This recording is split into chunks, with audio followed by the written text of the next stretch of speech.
Pode sentar. Glória a Deus. Quero ler um texto da palavra do Senhor junto com vocês.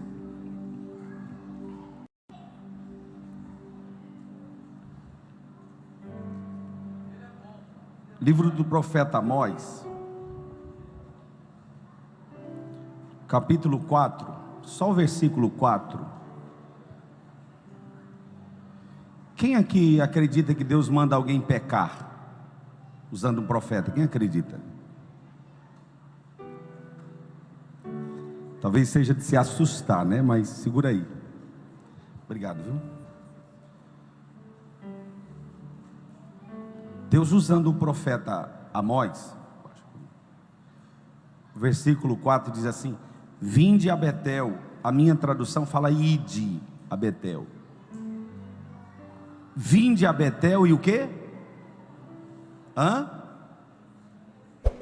O que é que está escrito aqui?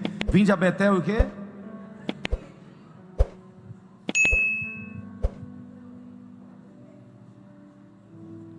Ide a Gilgal e multiplicar o quê? Parece que você não está lendo, né? Parece que não está na Bíblia, né? Aí, para o que quer pecar, é mão cheia, né? Prato cheio. E aí a gente precisa, é igual um cara que estava lá, apareceu no Fantástico, que ele leu um texto da palavra, e o texto que ele leu estava mandando adulterar. Vai uma vez mais e adultera. E na realidade não era para adulterar. Baixa um pouquinho aqui, Didi, deixa do jeito que estava bom. Ide e adulterai. Não era adulterai não. A palavra lá adultera era a mulher que era adúltera, e ele leu que era para ir adulterar com a mulher, era para se deitar com ela. E o texto aqui, mas aqui literalmente está dizendo: vinde a Betel e transgredi. Vai a Gilgal e multiplicai as vossas transgressões. Pode tirar o texto. E agora a gente precisa ver o contexto da palavra. Precisa ler o contexto inteiro da palavra para entender o que é que está aqui. A gente precisa compreender o que era que Deus estava querendo falar com o povo de Israel, com o povo judeu. Deus estava trazendo à memória duas cidades, Betel. Deus estava trazendo à memória a Gilgal. Eu não vou falar de Betel, mas eu vou falar de Gilgal. Ele estava querendo dizer assim: vocês querem pecar? Vai lá em Gilgal. Você quer multiplicar as vossas transgressões? Vão até Gilgal. Porque quando vocês chegarem lá, vocês não vão pecar mais. Por quê? Porque em Gilgal foi o lugar que Deus disse ao povo, que Deus tinha falado com o povo, que tinha tirado eles da terra do Egito, e ia fazer em Gilgal um memorial. Quando Josué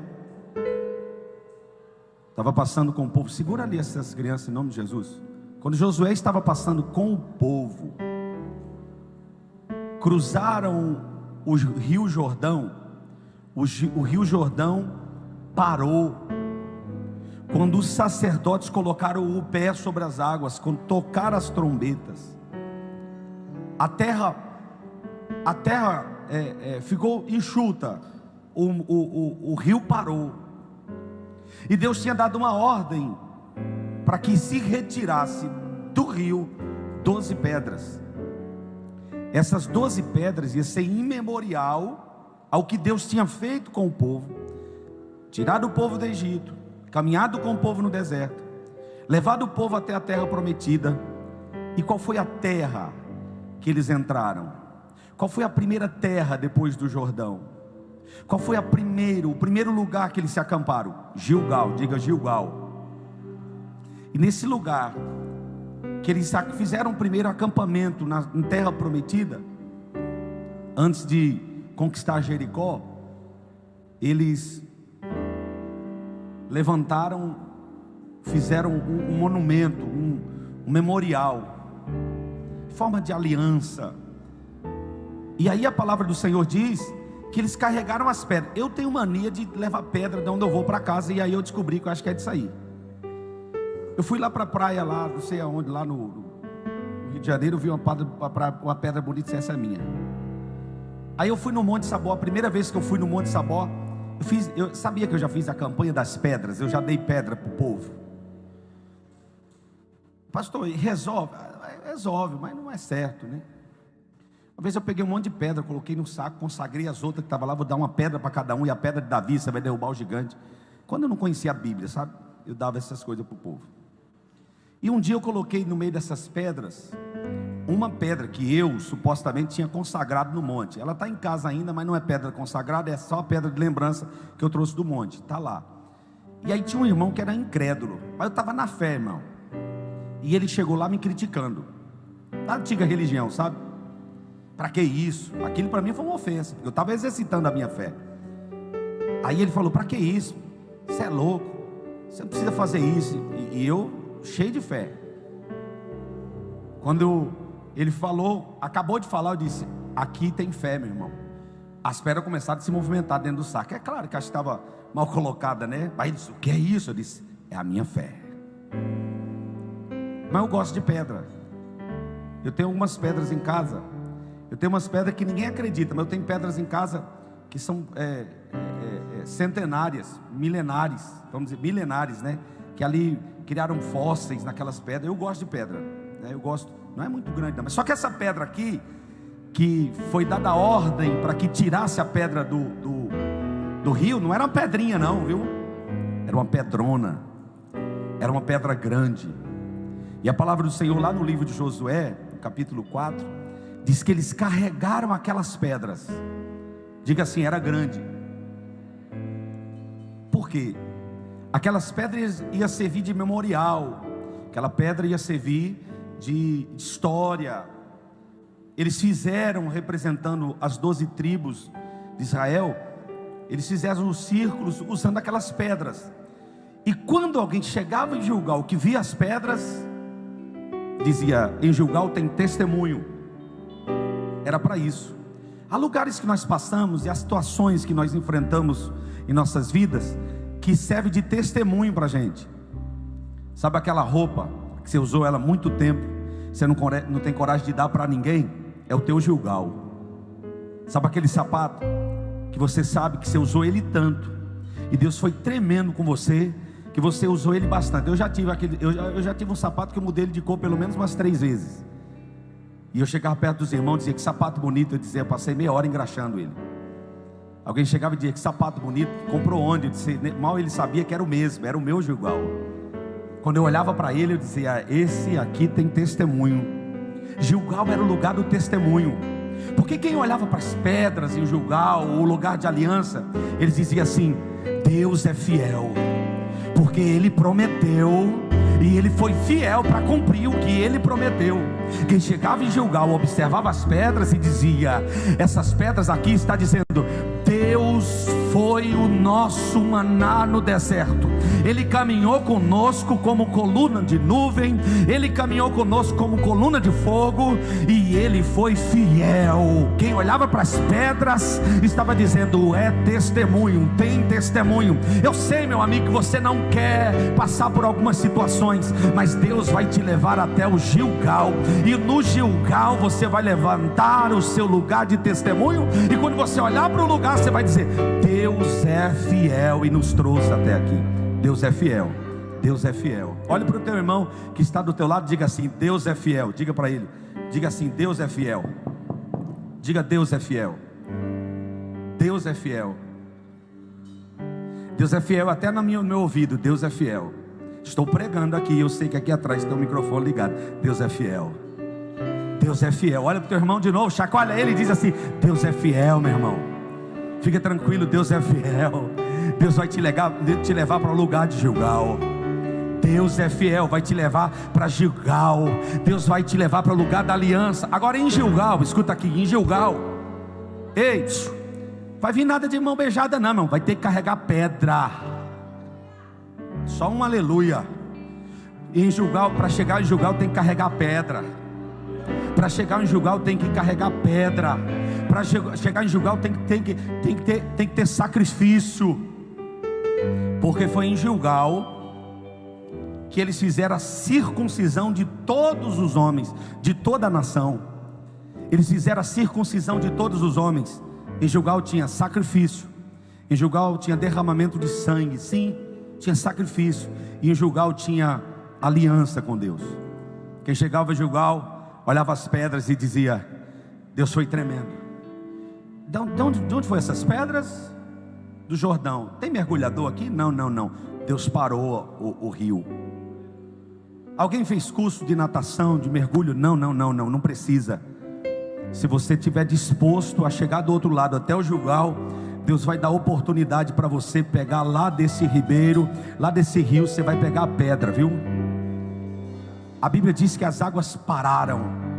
A Bíblia diz que eles pegaram as pedras e carregaram, e do outro lado fizeram o seu memorial. Do outro lado fizeram o seu memorial.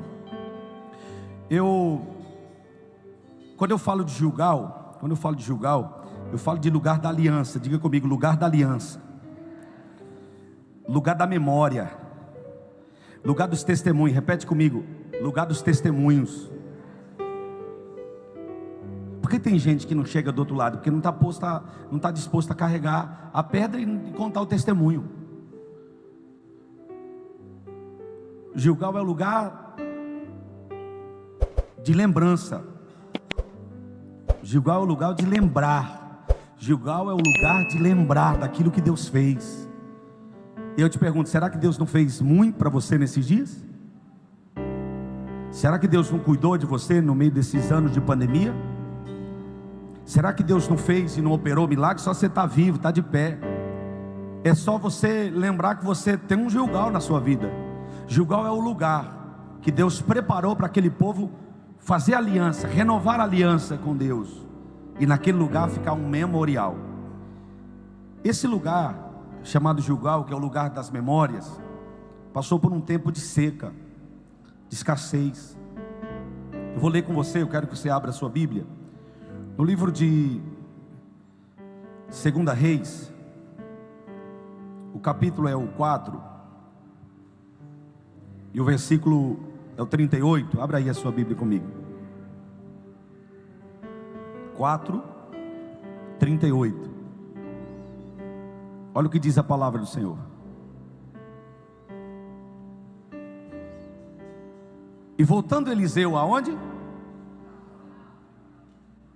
Voltando onde? E voltando Eliseu a Gilgal, havia fome naquela terra. Havia o quê? Havia fome na terra. Espera aí, mas até no lugar da aliança? Sim. Para que Deus permite a fome em Gilgal, o lugar da aliança, o lugar do memorial? Para nos ensinar, e para ensinar uma geração. Diga comigo, Deus permite para treinar uma geração. Deus permite para treinar uma geração. Deus permite para treinar uma geração. Fala de novo. Deus permite para treinar uma geração. Agora olha para quem está do teu lado e diz: você faz parte dessa geração. E Deus está permitindo para te treinar.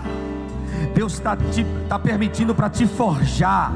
Deus está permitindo para te levantar. Deus não vai te matar nessa fome não, porque em Gilgal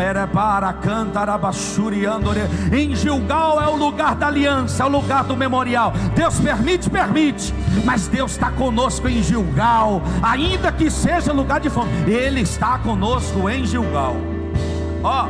Escute isso aqui, voltando Eliseu a Gilgal, havia fome naquela terra, e os filhos dos profetas, eita, quase que eu falei, quase que eu falei. E os filhos dos profetas estavam assentados na sua presença. Os filhos dos profetas estavam sentados aonde? Na presença de quem? Do profeta. Quem está diante de um profeta pode até passar pelo período de fome, mas o ministério profético é a solução da fome. Os filhos dos profetas estavam assentados na sua presença, na presença de Eliseu. E disse ao seu servo, quem disse? O profeta: ó, põe a panela grande ao fogo. Peraí, tem fome em Gilgal. Mas só que o profeta está dando uma ordem: põe uma panela. Panela era grande ou era pequena? E ele mandou pôr aonde? Olha que coisa. Ministério profético é assim, pastor Alex. Pode ter fome, mas o fogo está aceso. Pegou ou não? Pode ter fome, mas o fogo está aceso. Pode ter fogo, mas pode ter fome, mas tem brasa. Pode ter fome, mas o fogo está aceso, porque fogo aceso fala de sinal de esperança.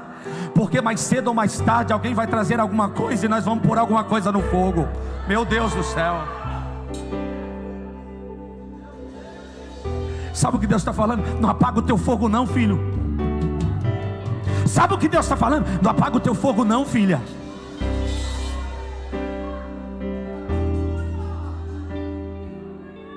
Talvez alguém chegou e disse assim: joga um balde de água nesse fogo. Tu não está vendo que não tem nada para colocar no fogo?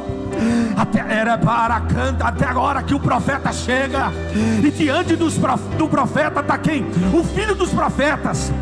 Deus estava no lugar da aliança, restaurando aquela geração. Estava com fome, mas estava diante do profeta. Alguém tem panela? Cadê a panela? Cadê a panela? Onde está a panela? Por quê? Panela para quê?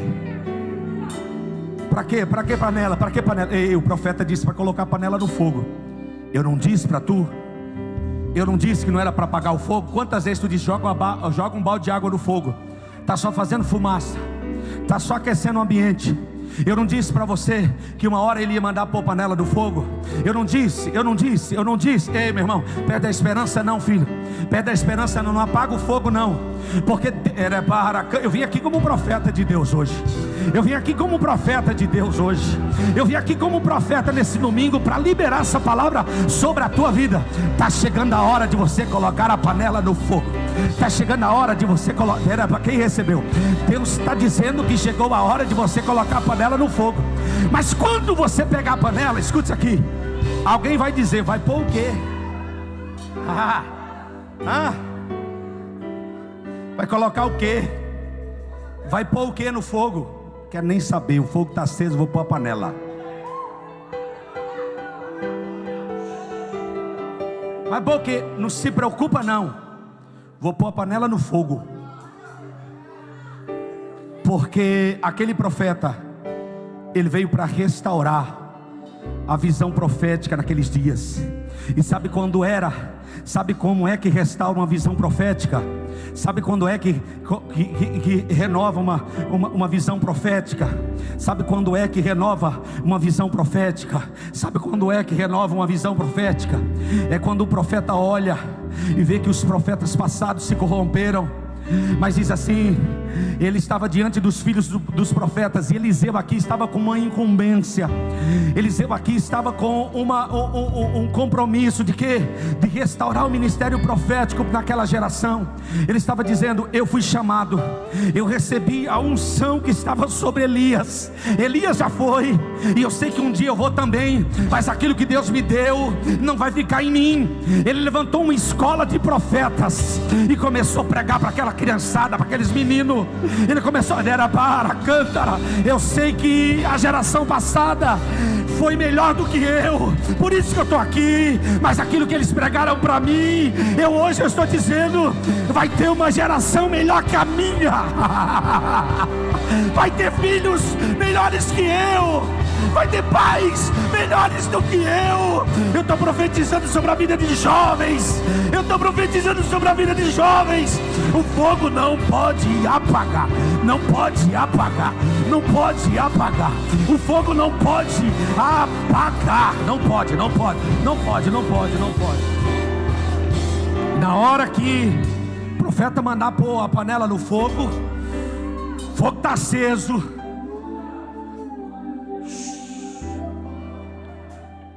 Chegando em Gilgal, segura que tem coisa boa por aí. Vamos fazer o seguinte: deixa eu deixar você adorar. Adora enquanto eu tomo água, adora.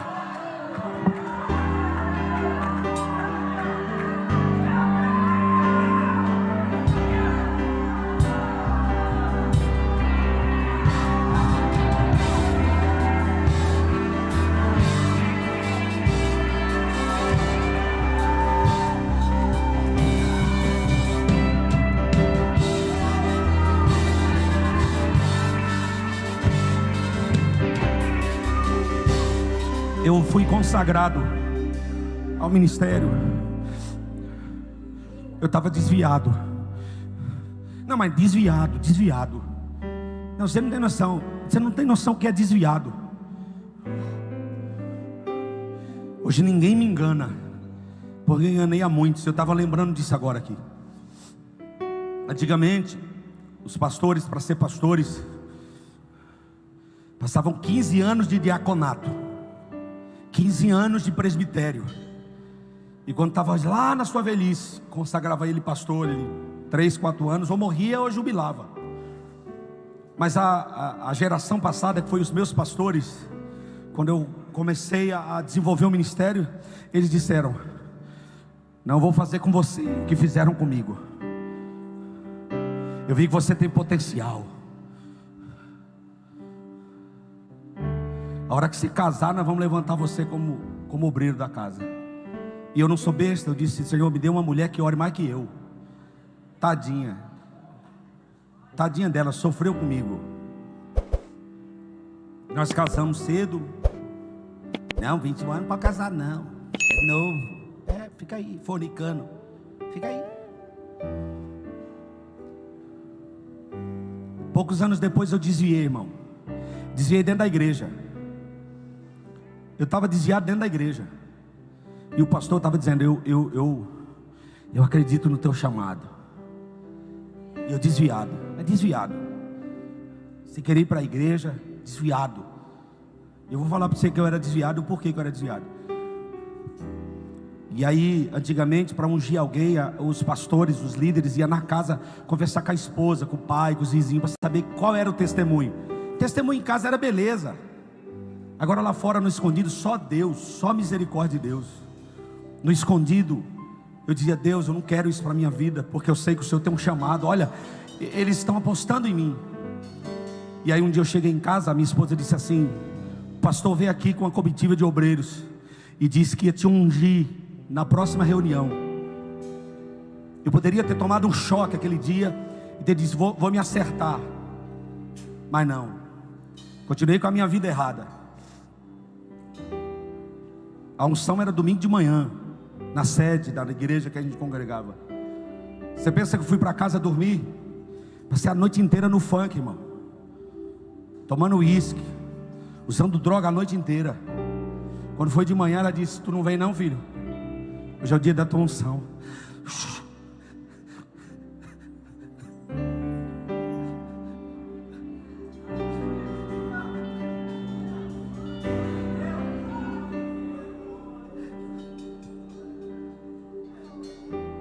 Eu me lembro como eu fui aquele dia.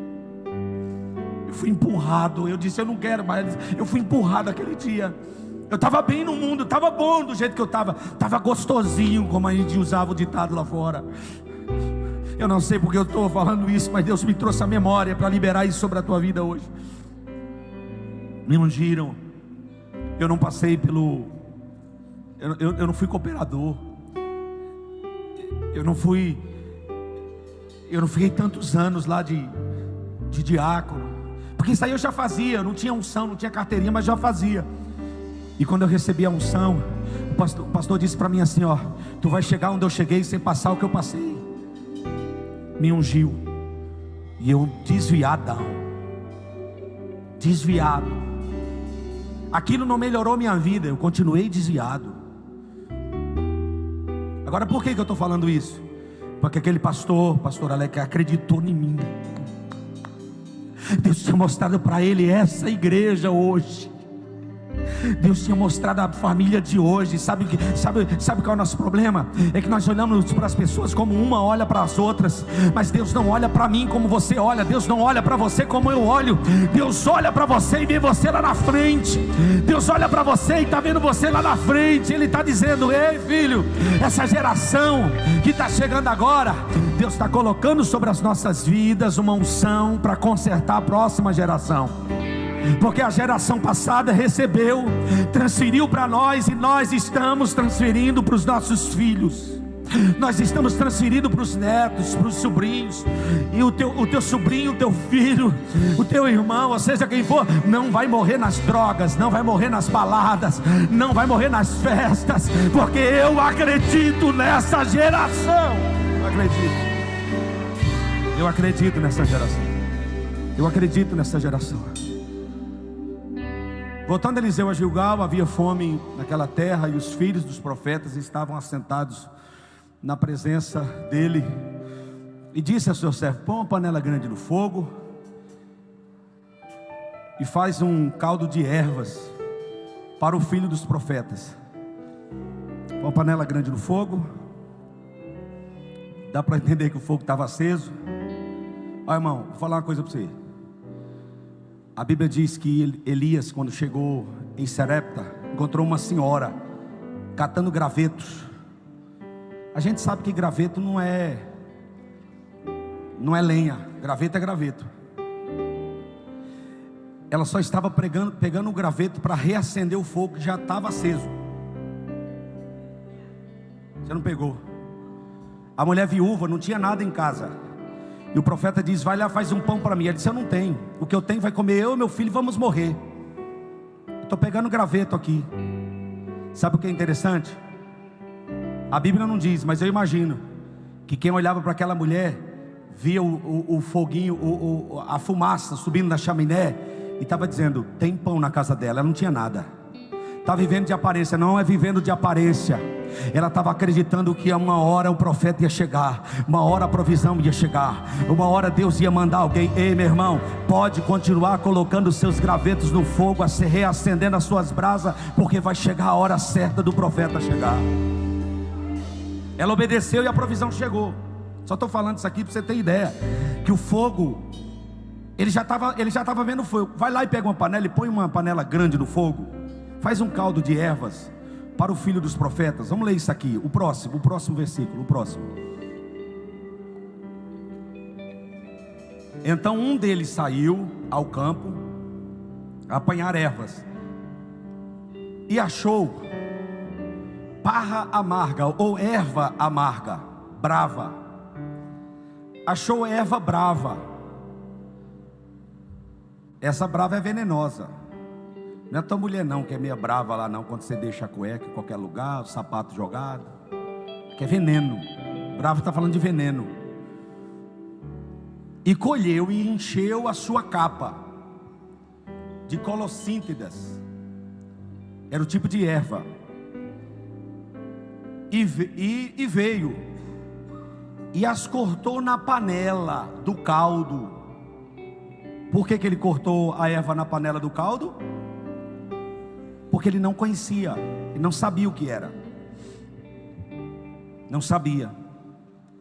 A intenção dele poderia até ser boa, mas não era. A intenção dele poderia até ser boa, mas não deu certo. Pegou as ervas que ele colheu, encheu uma capa, trouxe, cortou no caldo, porque não as conhecia. Próximo.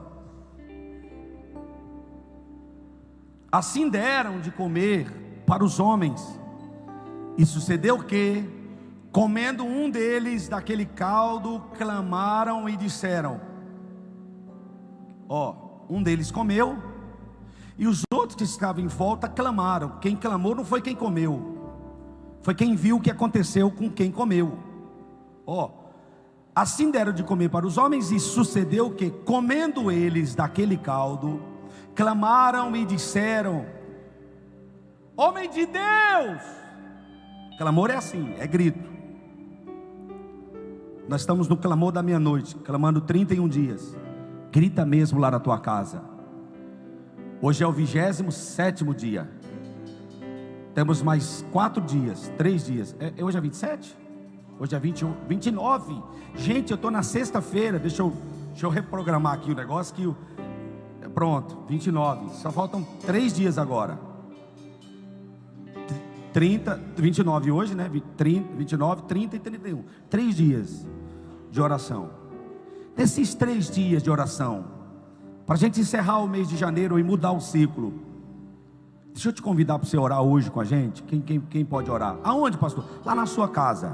Não precisa fazer live, não precisa dizer para ninguém que você está orando. Mas quando for perto da meia-noite, você dobra os joelhinhos lá do lado da sua cama e clama ao Senhor que esse cenário vai mudar, essa história vai mudar, essa chave vai virar. Deus pode fazer coisas grandes. Olha, e clamaram dizendo assim: a morte na panela. Não podem comer, não puderam comer. O próximo. Porém ele disse: trazei farinha. Ponto. Mas o cenário não era de fome? Não era de escassez? É aqui que entra uma palavra profética aqui. Sempre onde existe um lugar de escassez, um cenário de fome, tem alguém que tem farinha no meio desse cenário. Tem alguém que tem farinha no meio desse cenário. Tem alguém que tem a provisão no meio desse cenário. O caldo estava envenenado, mas tinha alguém que tinha farinha. Sabe o que é isso? Perto do profeta tem a provisão.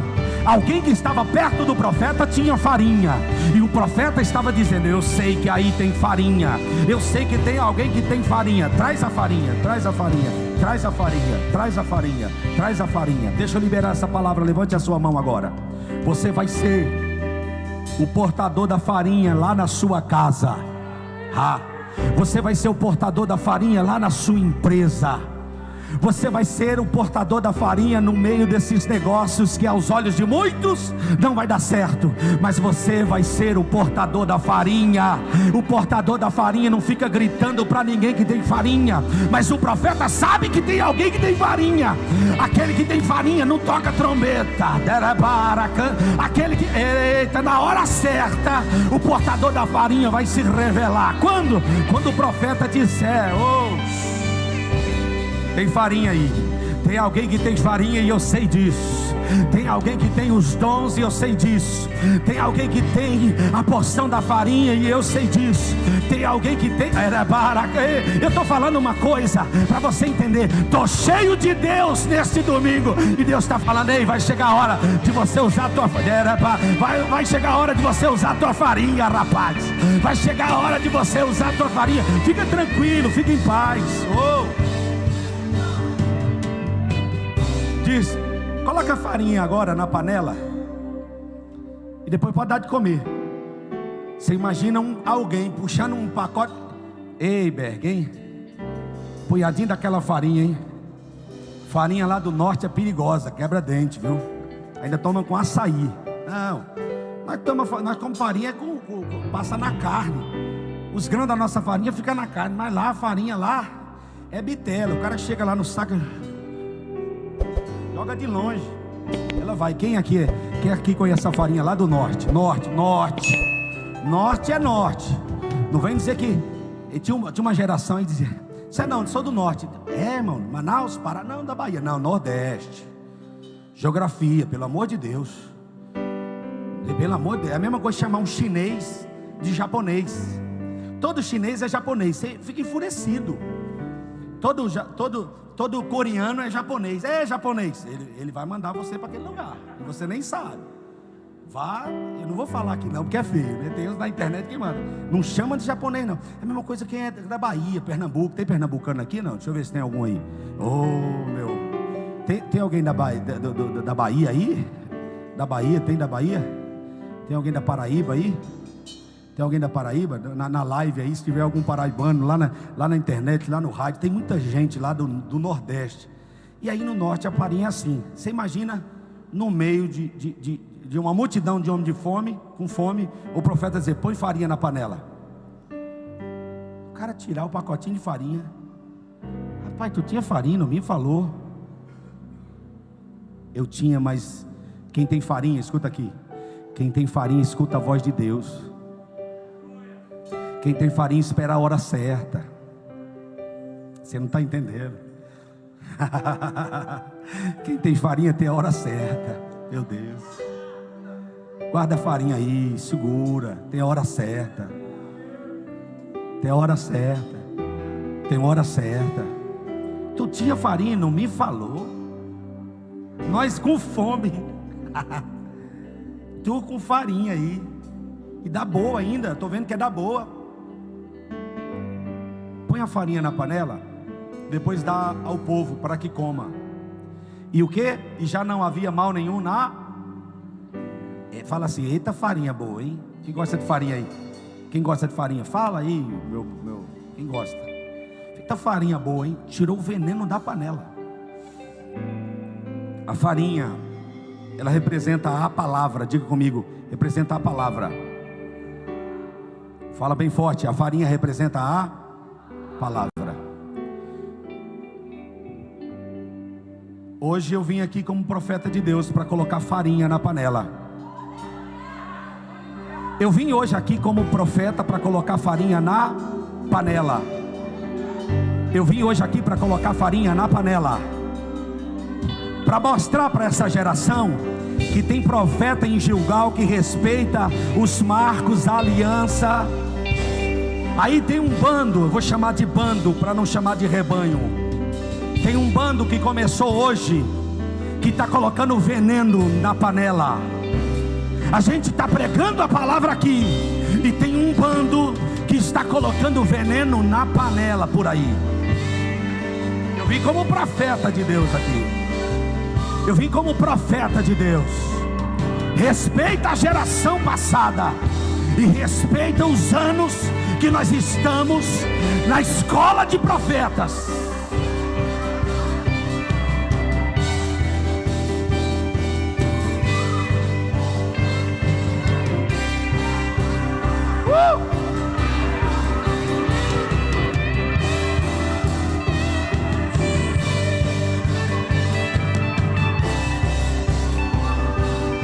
Eu fui ungido no dia que eu estava de ressaca, mas eu respeitei a geração de profetas anteriores.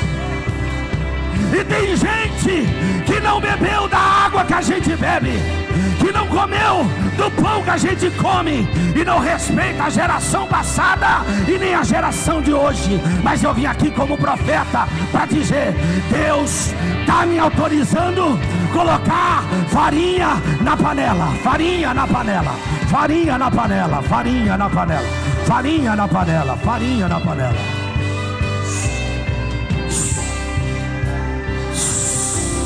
Escuta aí, escuta aí, escuta aí. É um tal de um veneno de que eu vi na internet. Aumenta para mim aqui, para mim não gritar, ô Didi. Aumenta aqui na frente que eu estou ouvindo só os retornos aqui embaixo. É que eu ouvi na internet, porque eu estou fazendo uma mentoria na internet. O cara que você está fazendo, a mentoria, come com você? Não. Veneno na panela.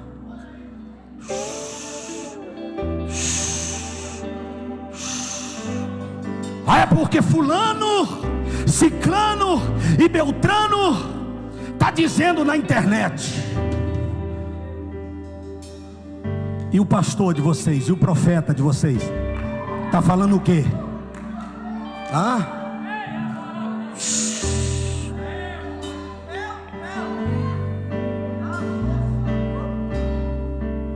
Eu vim aqui como profeta hoje para desatar, para desfazer, para desamarrar o que esse bando da internet está fazendo com essa geração. Tem gente que está tomando overdose de internet, mas não toma overdose de Bíblia. É veneno na panela. Ai, pastor, é porque a ceia não tem culto de ensinamento. Isso aqui é o quê?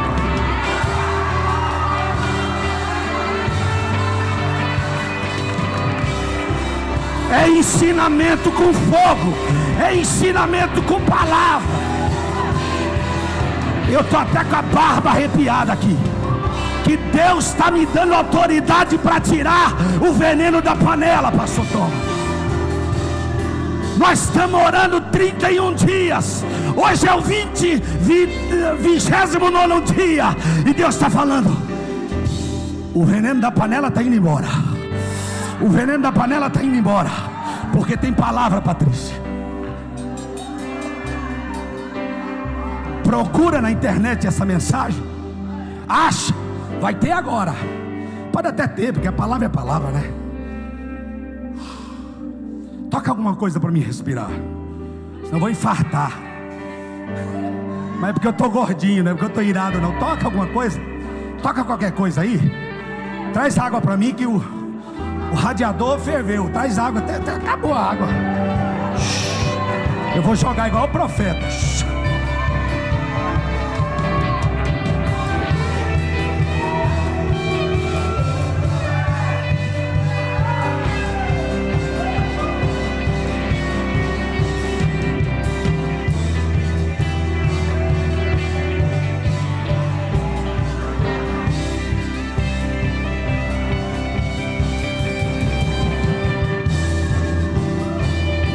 Escuta isso. A aparência era boa, mas era veneno.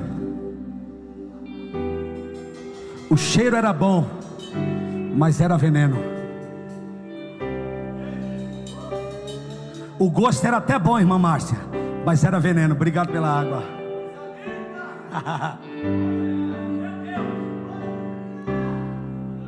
O veneno é quando eu quero que o pastor pregue o que eu quero que ele pregue. Pega esse link aí, pastor. Segue esse pastor aí, pastor. Ouve esse camarada aí. Ei, escuta. Árvore debaixo de outra árvore não dá sombra. Deus me deu uma visão profética. Não estamos debaixo de M12, G12, M14. Não. O que é que nós somos? Nós somos aquele que tem a farinha para colocar na panela. Nada contra, pelo amor de Deus, meus irmãos aí da célula, amo vocês. Um dia eu cheguei no meu escritório. Olha que chique, fala pro irmão. Olha que chique, quem era ele? Fala. E tinha um livro. Devia ser alguém que tem acesso. Colocou um livro lá. Irmão, o livro era bom, mas a intenção da pessoa foi ruim. Tinha dedicatória dizendo assim: eu sei que o senhor é um bom líder. O que o senhor sabe é de bom conhecimento, tem ajudado me ajudado muito. Mas esse livro vai te ajudar a ser melhor do que o senhor é. Eu disse: eu não quero ser melhor do que eu sou. Só quero continuar sendo o que eu sou. Devagarzinho. Então ele quis dizer que eu não sou tão bom quanto ele queria que eu fosse bom, no ponto de vista dele. Se tivesse chegado e tivesse dito: pastor, eu gosto de livros, tá? Vou dar uma dica. Fui na livraria, achei esse livro, tem a sua cara, e eu trouxe para o senhor. Nem que eu não quisesse ler, eu ia ler. Agora entrar no meu acesso, não se identificar e colocar lá um livro sobre liderança, lê esse livro que você vai ser um líder melhor. Quer saber de uma coisa? Eu não fui um líder melhor. Sabe por quê? Porque a panela dele já estava envenenada. Não está mais entre nós, porque eu conheço a letra. Ninguém engana profeta. Eu conheço as atitudes dos filhos dos profetas. E nem todos estão aptos a sentar na mesa com o profeta e obedecer o profeta. Eu quero que o senhor seja líder, mas seja líder nesses padrões, porque no padrão que você está não é bom para mim não. Ninguém reclamou de Eliseu quando mandou colocar a panela do fogo, colocaram. Quando deixaram o fogo aceso, ninguém reclamou. Quando mandou pegar ervas amargas, ninguém reclamou. Quando colocaram no fogo, ninguém reclamou. Quando foram comer, ninguém reclamou. Quando chegaram ao ponto de pedir farinha, ninguém reclamou. E aí, meu irmão, a farinha é a palavra de Deus. Pastor, você não leu? Não li, não vou ler e não quero ler. Quem quiser ser líder, por favor, eu vou dar esse livro de presente para você. Porque quando eu olho para o livro, para mim, eu não sou um bom líder. Para mim ser um bom líder, primeiro, para você ser um bom líder, a Bíblia, é bíblico isso. Ao obreiro, seja esposo de uma só mulher. Eu sou um bom líder.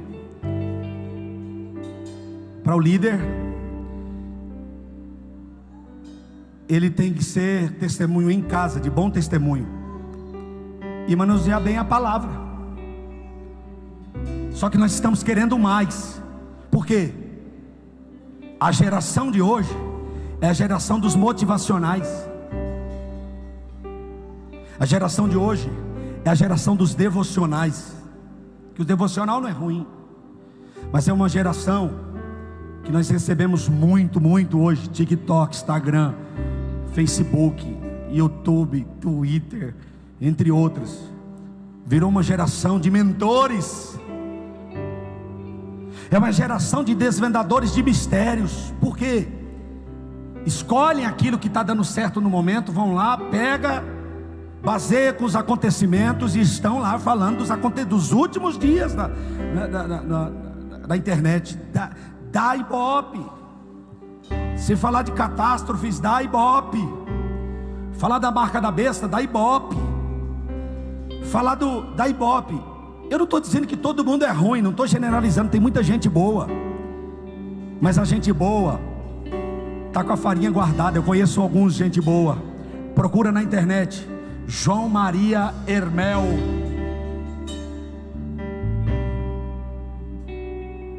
Como que é o nome do cara que é diretor da faculdade? Reitor de universidade teológica. Tem mais de 300 vídeos dele na internet, mas ninguém ouve falar. Agora quando o cara vai lá e coloca lá um dragão em cima de uma prostituta, o vídeo do cara estoura. Tem muita gente boa. Pastor Alderi Nelson Rocha só traduziu a Bíblia 3 vezes, do grego, do hebraico, do aramaico, do original para o português. Achou mais de 5.700 erros de tradução. Esse cara não está bombado, não está estourado na internet. Tem um monte que está com a sua farinha na panela, irmão, tirando o veneno. Ei, tem muita gente boa tirando o veneno da panela. Mas eu quero crer que eu estou diante de uma geração que não vai aceitar o veneno na panela, nem da internet e de quem está em nosso meio, nem da internet e de quem está colocando veneno no nosso meio. Porque tem gente que a gente sabe, veneno vai sair em nome de Jesus. A aparência era boa. O problema não é o que coloca na panela, é das pessoas desavisadas. A farinha representando a Bíblia, a palavra.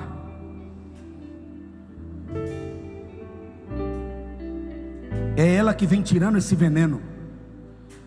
Para mim chegar nesse texto, eu corri na Bíblia. Eu falei que Gilgal foi a primeira cidade. Pode tirar o texto. Foi a primeira cidade que o povo de Israel entraram antes de chegar em Jericó. Fizeram aliança em Gilgal e estavam prontos para ir para Jericó. Jericó era o ponto de partida. Fizeram aliança em Gilgal, fizeram o memorial em Gilgal.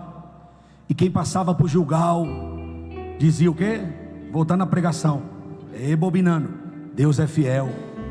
Olha os milagres, olha o que Deus fez, olha a quantidade de coisas que o Senhor fez em Gilgal. O lugar da aliança, o lugar dos feitos maravilhosos, o lugar dos testemunhos. E aí, em Gilgal, quem chegava em Gilgal, e aí eu encontrei um versículo na Bíblia que você vai ficar assustado agora. Deus fazia tratamento de dente para quem cruzou o deserto e chegou em Gilgal. Na Bíblia, pastor. Na Bíblia. Tratamento de dente na Bíblia. Olha para o irmão que está do teu lado e disse: essa eu não sabia não. Será que ele vai mostrar o versículo? Quem chegava em Gilgal dizia assim: as crianças cresceram e as roupas cresceram juntos. Quem chegou em Gilgal dizia: o pé da criança cresceu de 12, 13, 14, 15, chegou em 42. Tem uns que tem uns 44, né? Tem uns que não são assim, são assim. É pé e corpo. E não estou fazendo L não, pelo amor de Deus, nem arminha. Pé grandão. Você imagina, saiu pezinho pequenininho, pezão, o sapato cresceu junto. Por isso que Deus estava falando, vai lá em Gilgal e peca em Gilgal. Porque lá você vai ter o memorial de que o sapato cresceu junto com o pé. De que a roupa, e tem umas roupas que às vezes tem hora que eu comprei o GG, lavou, encolheu, põe os braços dentro, dou uma esticada nela. Que gordinho que não fez isso, né? Dou uma esticada, tem umas roupas que dá uma esticada. Mas irmão, quem usa P, usa P. Quem usa GG, usa GG. Não, agora, eu vou falar. Vou falar. Não, vou falar não. Melhor não falar não. Senão alguém vai se escandalizar. Agora inventaram a calça que esconde barriga. Calçona aqui, barrigona. A calça não esconde a barriga. Aí tem o cara que usa 44, mas quer usar 42.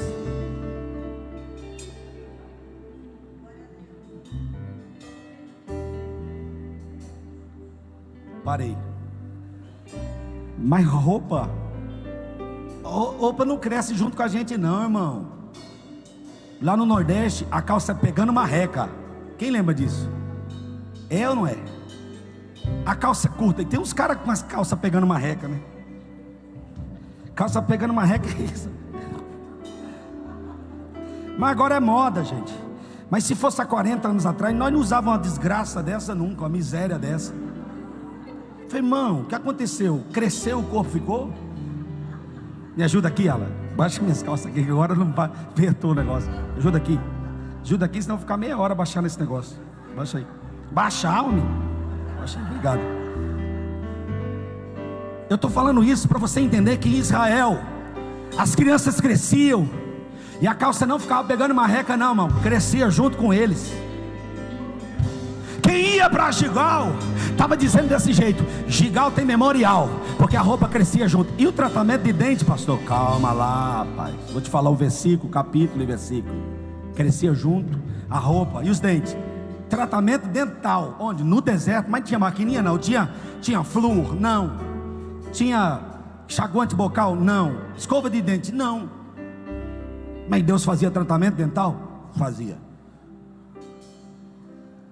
Quando alguém chegava em Gilgal, no texto que nós lemos de Amós, coloca aqui para mim o 4, nós lemos falando assim: vai em Gilgal e peca, vai lá em Gilgal e transgride lá, multiplica as vossas transgressões em Gilgal, porque quem chegava em Gilgal via os testemunhos e dizia: tu é doido, vou pecar nada, você é doido, é o que Deus fez com a gente.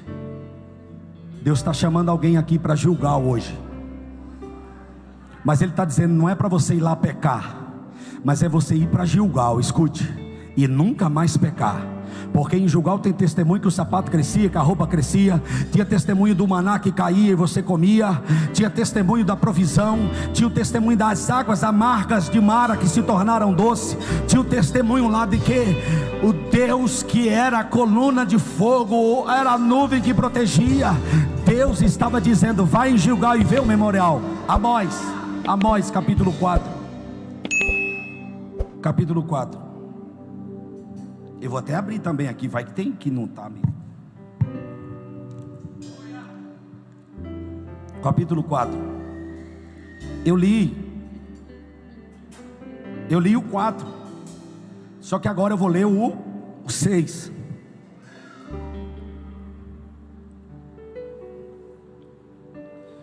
Por isso também vos dei limpezas de dente em todas as cidades, e o pão, e fartos de pão em todos os lugares. Contudo, não vos convertestes a mim, disse o Senhor. Deus estava dizendo, até os dentes de vocês eu limpei, pode tirar. Eu dei tratamento de dente para você no deserto. Vocês chegaram em Gilgal com os dentes limpinhos, sem cáries? Eu me fiz essa pergunta um dia. A gente é uma luta, ou não é? Como pedaço de carne tem que passar um fio dental, escova e gargareja. Imagina aquele povo. Eu fiquei pensando, e Deus, e aquele povo? Olha Deus dizendo assim: eu dei limpeza de dentes para vocês durante 40 anos no deserto. Eu tratei dos dentes de vocês, eu cuidei dos dentes de vocês, e trouxe vocês até o lugar da aliança. Aí eu termino e eu encerro, nós já vamos adorar. Quando o povo foram para Jericó, de dentes brancos e bonitos, pode fazer mesmo, irmão. Deus está te dando condições, é Deus. Você não está no deserto, é Deus. Pode, se cuida mesmo, trata, se arruma, vai no cabeleireiro. Pensou que ia cantar a música do seu Jorge, né? Pode ir também no esteticista, vá onde for. Se cuida, se prepara. Sabe por quê? Porque você chegou até o Gilgal. Chegou até o Gilgal. Mas Gilgal não é o lugar que Deus vai permanecer você. Deus vai levar você até Jericó. Deus vai entrar com você em Canaã. O povo de Israel chegaram em Jericó. Já tinham circuncidado, derramado aliança, derramado sangue, feito aliança, e agora estavam entrando em Jericó. Irmão, quem passa em Gilgal não para em Jericó. E diz a palavra que levaram espias. Agora eu vou falar uma coisa aqui para você, escuta isso. Às vezes a gente não entende porque a gente passa por alguns lugares. Às vezes a gente não entende porque a gente passa por algumas situações. Mas a gente passa, sabe para quê? Para aquele lugar, aquilo que nós passamos seja um lugar de memorial. Eu disse que eu encerro agora, quando eu estou trazendo de novo a memória de Gilgal e a fome que passaram os filhos dos profetas. Os filhos dos profetas estavam dizendo: nós estamos aqui porque o Senhor nos chamou, nós estamos aqui porque nós queremos aprender. Os filhos dos profetas tinham dois tipos de fome.